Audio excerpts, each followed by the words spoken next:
Hey y'all, I'm Moose. Welcome to my art journey. I'm so glad you could be here today. Today I wanted to do a Dutch pour using primarily a teal colored palette. My background color is a custom pearl eggshell white, and I decided to throw in all of the Colour Arte Interference Colors as well. I've listed all my colors in the description for you. So sit back, relax, and enjoy.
Oh, guys, I am in love with this painting.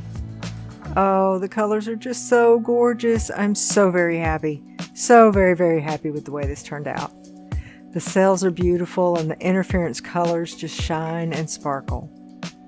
Let me know in the comments below what you think. I want to thank you for joining me today here at the Flowing Canvas. And if you're still here and you like the video, please hit that thumbs up button for me. It shows me you enjoyed the content and helps my channel grow. Thank you, and until we meet again, enjoy your journey. Bye, y'all.